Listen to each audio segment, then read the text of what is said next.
Maka segera evaluasi itu, kemudian cobalah berusaha untuk mendapatkan kenikmatan akhirat. Jangan cuma dunia saja. Ya, hati-hati. Kata Allah, wa jannatin, tempat kita bukan di sini, tempat kita tuh di surga. Di akhirat itu cuma sementara. Al-Baqarah 36, ya. Walakum fil ardi mustaqarrun wa mata'un ilahin. Kalian tuh cuma sementara di bumi, kata Allah. Ya. Kalau nikmat cuma sebentar kok. Cuma sebentar, satu saat akan pulang. Jadi Allah itu ingin menyampaikan pada kita, kalau kalian hidup enak saat di dunia, mendapatkan kenikmatan, pastikan nikmat itu dibawa ke akhirat. Dan lebih daripada itu. Lebih daripada itu. Awas, hati-hati, jangan-jangan di dunia Masya Allah nikmatnya luar biasa, rumah luas, kendaraan cukup membentang, padat sana sini, di rumah ada sekian mobil terhampar. Di akhirat dia fakir. Untuk apa? Perhatikan kalimat ini ya. Kalau Anda fakir dalam urusan dunia, hidup itu sementara. Tapi memiliki bekal akhirat yang cukup, kaya urusan akhirat, maka di akhirat tidak akan pernah ada wafat lagi. Abadi sifatnya. Jadi kalau fakir di dunia, begitu Anda meninggal, selesai. Kefakiran tuntas. Sama orang kaya juga saat akan meninggal dunia, nggak ada yang dibawa. Apakah di batu nisan akan tertulis, misalnya, fakir si fulan. Diwafatkan Masya Allah. Orang kaya fulan, nggak ada. Semuanya sama kok.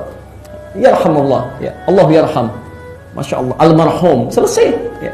Begitu masuk ke alam kubur, maka selesai ukuran kekayaan, ukuran kemiskinan, pangkat, jabatan, tuntas semuanya. Yang menjadikan ukuran amal baik dan keikhlasan. Maka jika seseorang memiliki amal yang cukup sampai akhirat, kalau dia kaya di akhirat, maka dia akan kaya selama hidupnya, abadi. Tapi kalau dia miskin untuk selamanya. Bisa nggak terbayang, orang-orang mengejar dunia, berangkat gelap, pulang gelap, Anda bayangkan. Hanya untuk yang sementara yang tidak dia bawa pulang. Masa mengejar urusan akhirat yang dia tidak serius? Yang hidup untuk selamanya. Karena itu kata Allah, akhirat kami sediakan yang lebih hebat. Wa jannatin 'arduha as-samawati wal ardh. Kami sediakan seluas langit dan bumi untuk siapa? Untuk orang takwa. Di antara orang takwa ini, Masya Allah, ada yang ibadahnya luar biasa tadi. Salatnya, jangankan fardunya, sunnahnya luar biasa. Jangankan siam yang fardunya, yang siam sunnah dikerjakan. Baca Quran luar biasa. Kata Allah belum cukup. Itu baru sebagian takwa. Baik, kita lihat yang selanjutnya. Alladzina yunfiquna fis sarra'i wad dharra. Yang gemar berbagi dengan sesamanya. Makanya saat Ramadan kita dilatih kan? Masya Allah, antum punya aqua aja air putih bisa berbagi dengan yang lain. Dikasih kurma satu plastik 3, antum kasih dengan yang lainnya. Dalam keadaan terbatas, saat punya pun dia kasih. Coba cek sebelum Ramadan, ada orang minta-minta di depan lampu merah, belum tentu diberi itu. Tapi saat Ramadan, yang tak kelihatan mata pun Anda akan catat tuh. Masya Allah, fakir miskin ada berapa, yatim ada di mana, dicatat. Ayo kapan kita salurkan? Maka Masya Allah, setelah selesai Ramadan, apakah itu kemudian teraplikasikan dalam kehidupan kita?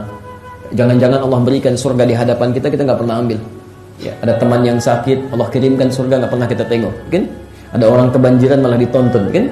Masya Allah. Wal kadhimina al-ghaidha, menahan amarah, wal 'afina 'anil nas, dan menyelesaikan persoalan-persoalan di sekitaran hidupnya. Dia maafkan orang yang pernah punya salah. Maka maksud saya, coba cek sampai dengan saat ini, sekiranya berhasil kita menunaikan puasa, maka hubungan kita dengan Allah semakin meningkat, masalah sekitaran semakin berkurang. Semakin berkurang.